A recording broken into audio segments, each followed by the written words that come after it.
a 14 million euros fine. Okay, if this were slapped on some dodgy pirate website, you'd forgotten about that in about lunchtime, I think. But the recipient here is Cloudflare.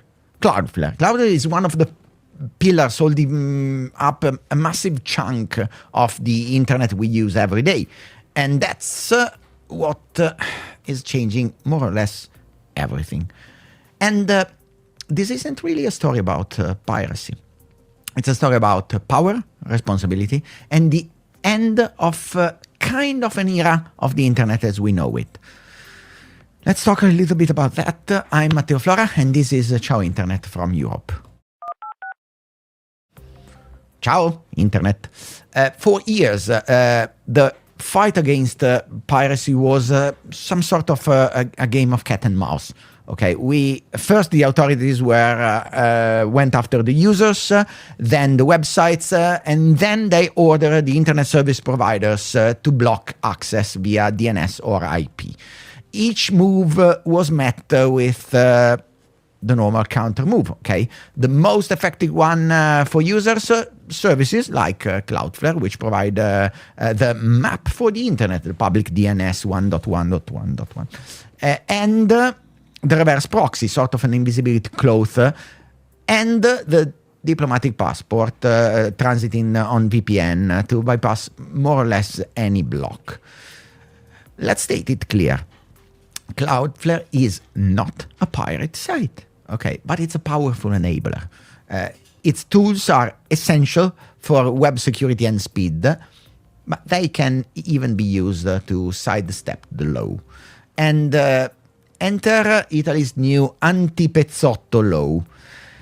It was designed to block illegal live streaming within 30 minutes. The law has sort of a time bomb in its text because it applies to any service provider involved in any capacity in making content acceptable. That means that it was sort of a regulatory masterstroke. AGCOM didn't accuse Cloudflare for piracy.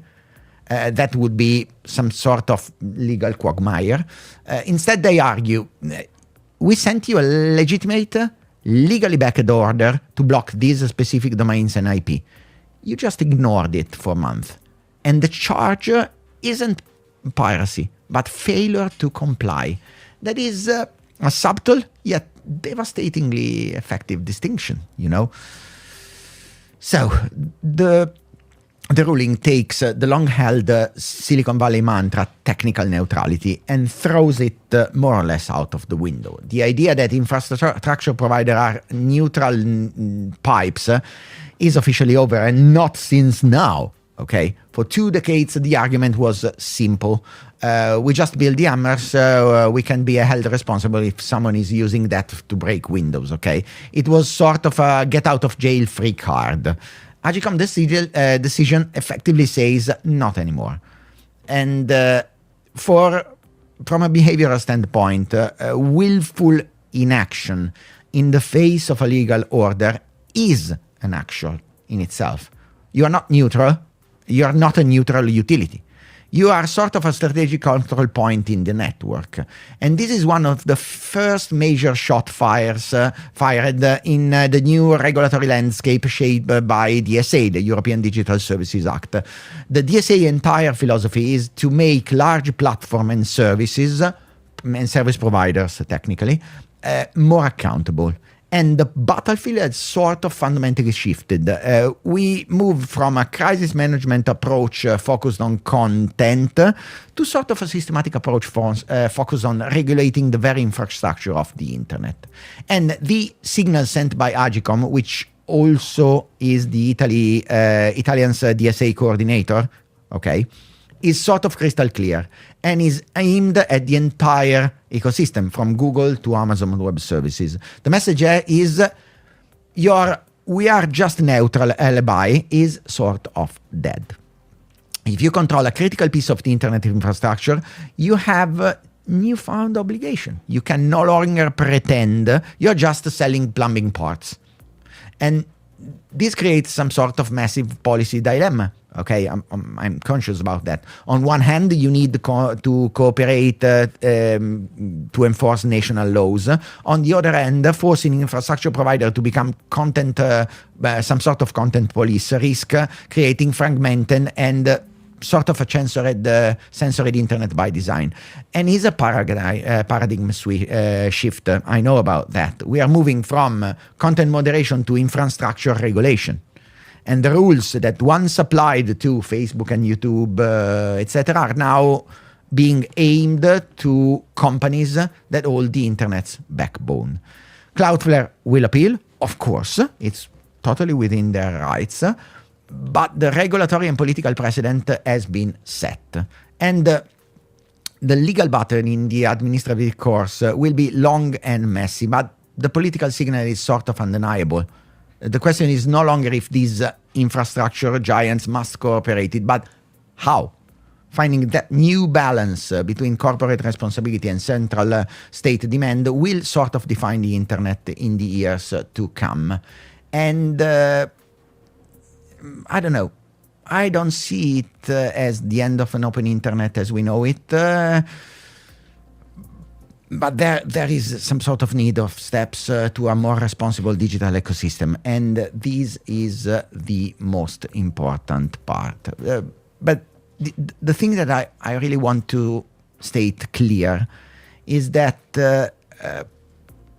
in the era of our American friends who seem to think that this is a regulatory wasteland, you have to understand what actually happened, okay?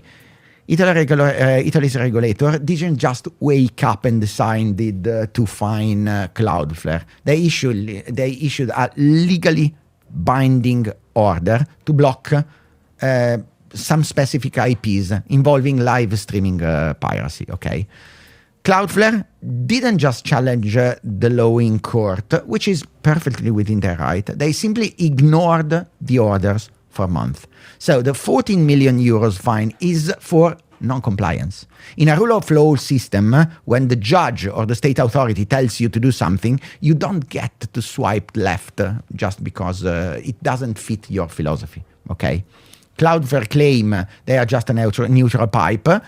In Europe, under the new Digital Services Act, that excuse is officially expired. If you provide the infrastructure, you have a duty to care, okay? The American tech scene sort of loves the hammer argument. We just build hammers, etc. But from a strategic control point, Cloudflare is not a passive hardware store. It's a strategic gatekeeper of the internet. They have the keys, the map, and the locks, okay? And if you choose not to act on a legal notice, that is a deliberate business decision that is willful inaction. It's not a technical limitation. And under the rule of law, that will make you being fined. That's quite normal, okay? And there is some sort of there is a laughing, very laughing answer from the Cloudflare leadership, because on X they have been hinting that they might pull their server out of Italy if things get off. But let's be clear, that is just bullshit and a massive bluff, and I'll tell you why. The revenue trap. Cloudflare real money doesn't really come from local internet blogs, etc. It comes from global giants like Netflix, Disney+, Shopify, big e-commerce, because those giants pay Cloudflare for a local edge delivery. They want their content to be, 5 milliseconds away from any user in Milan, Rome, etc. Okay, if Cloudflare pulls out the service from Italy, they are not punishing Italy. They are degrading their service and degrading the service they are selling to Netflix, Disney, etc. And if Netflix movies start buffering in Italy because Cloudflare move its server to Marseille in France, Cloudflare is in breach of content with its biggest clients, okay? So market exit is, technically speaking, a suicide. You can't really be a global CDN if you have a hole in the middle of the G7.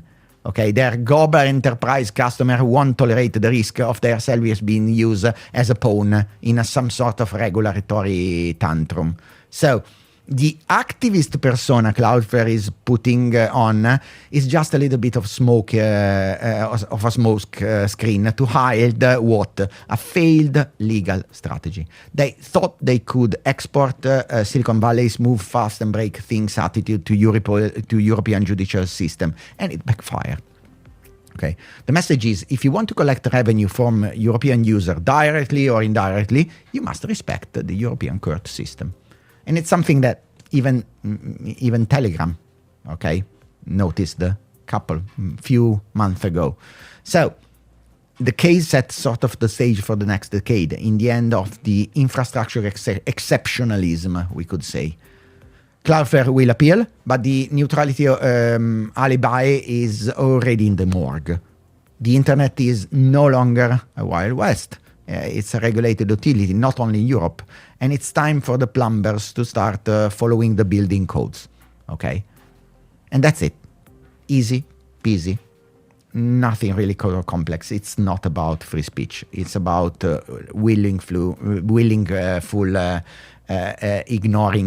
ignoring the court order, and the willful inaction is an action by itself. That's it. And always, as always, if you want to follow me, you can subscribe to the channel, and if not, that's fine. All the same. And grazie mille. Thank you so much for listening to me, and be ready. Estate parati. Ciao Internet, my name is Matteo Flora, and while Silicon Valley moves fast and breaks things, here on this channel we look at how technology, society and rules collide, and we do that from a distinct European perspective, since I'm from Italy. In real life, I try to help businesses survive this shift. I have funded several companies dealing in AI agents, in reputational intelligence, and in high-stakes crisis management. But here, we just take a look at regulation, at digital rights, and AI governance most of the time. So check the description if you need to contact me, and subscribe to the channel for our weekly updates, because it's never too late to be prepared. And estate parati.